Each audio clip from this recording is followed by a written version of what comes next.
white woman. She and her husband had two biological sons, but then they adopted a biracial daughter. And I think Mika is how you pronounce her name.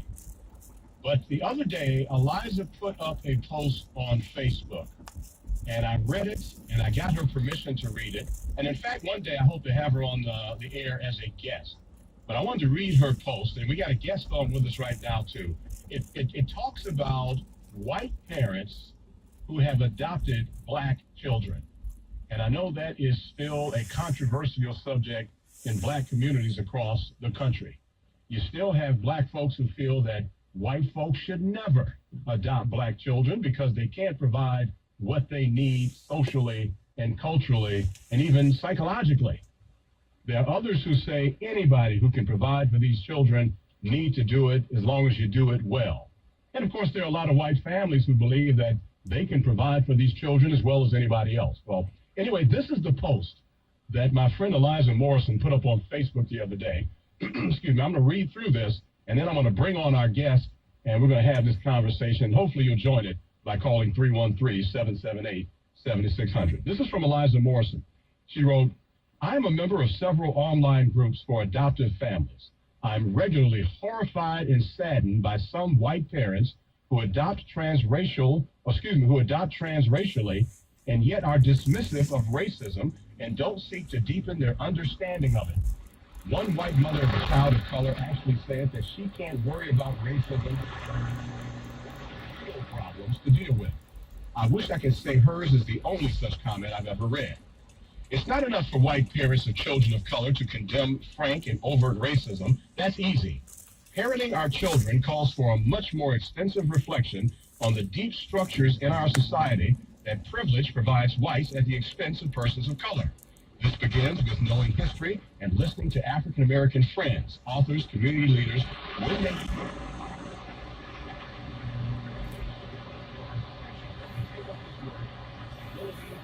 willingness to learn without defensiveness.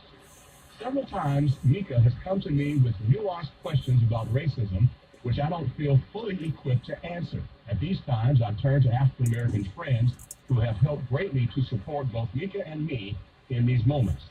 I am grateful for their willingness to take a deep dive into issues of race with me and can't imagine raising Mika without this support.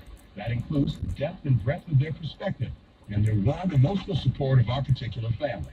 This support has taken many forms over the years, from Juliet teaching me to do baby Mika's hair, to Sabrina introducing Kwanzaa to our family, to Jackie thoughtfully addressing Mika's tough questions about slavery, to Cliff, that was me, to Cliff's advice on handling a racist taunt at a day camp several years ago, and many other examples.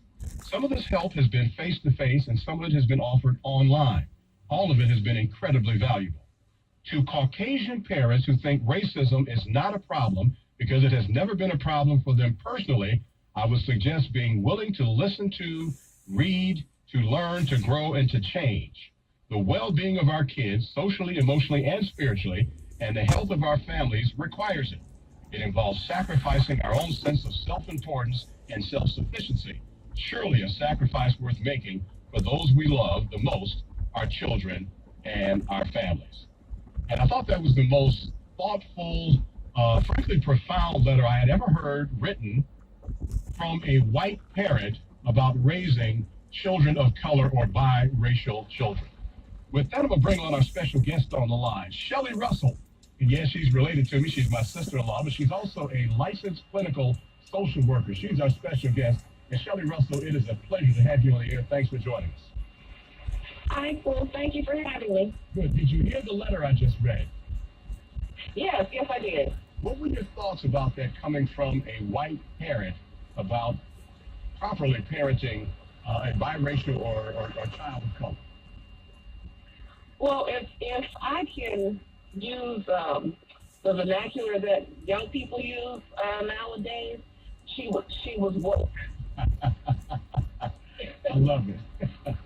I really commend her for actually being so vulnerable in sharing, her the situation with her adopted child.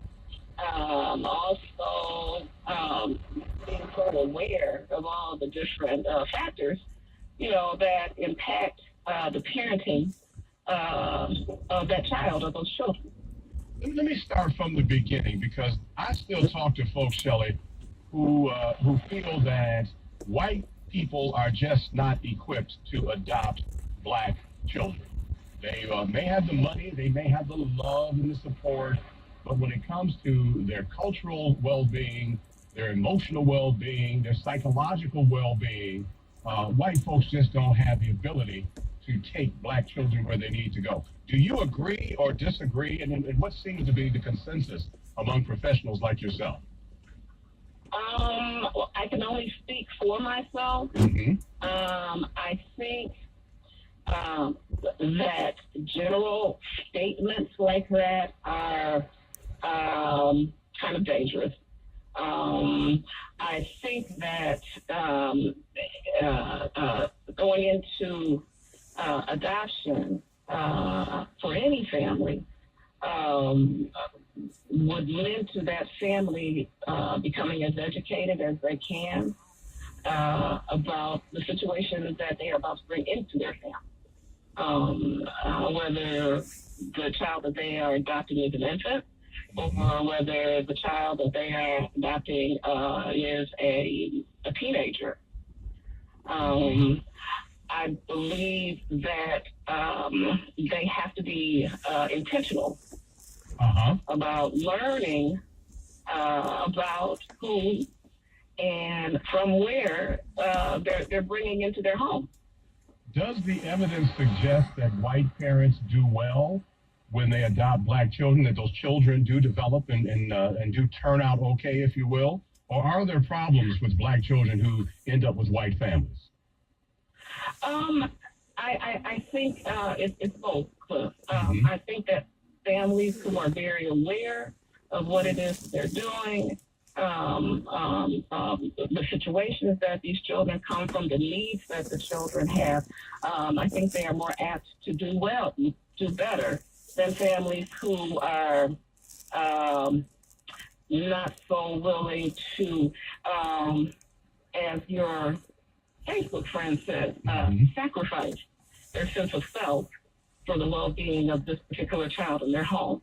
Do you feel that there is enough, training or information out there for white parents when they adopt black children to learn, to educate themselves about what they'll be facing as the white parent of a black child and how to deal with that? No, I don't think there's enough. I do think that the resources are growing because the need is there. I was just on the internet when I talked to you earlier, and found a number of resources for white families who adopt children of color. But again, it has to be intentional, and there has to be some exploration of self and what they are bringing to this adoptive family situation. So in an attempt to help that black child deal with their blackness, if you're a white parent, you may have to kind of go outside of your own comfort zone to learn some hard lessons in order to be able to teach that child. Oh, yeah, the family will definitely have to go outside of their comfort zone because it will come to them in one form or another, whether it is the concern about hair care and skin care for that child, whether it's advocating for that child in an educational setting, social setting, cultural setting, it will come to them. Mm-hmm. A very special guest, Shelley Russell. She is a licensed clinical social worker, and we're talking about white parents who adopt black children or biracial children. This stems from a post on Facebook from my good friend Eliza Morrison. Frankly, it said more from a white parent about having a black child than I had heard from anybody. And I thought it was very interesting that she said there are a lot of white parents who have these black children but don't take the time to immerse themselves in black history and black culture so that they can deal with some inevitable questions when they get older. Our number is 313-778-7600, 313-778-7600. Well, I know what they are. I don't have to ask you that, Shelley. I've known families that have adopted black children. And first of all, there was the hair care and the skin care. How should a white family, or how can a white family educate themselves about the simple care of a black child? I think that the first part is realizing that they have not cared for the hair or the skin of a black child before, and that it is different, and there are different sets of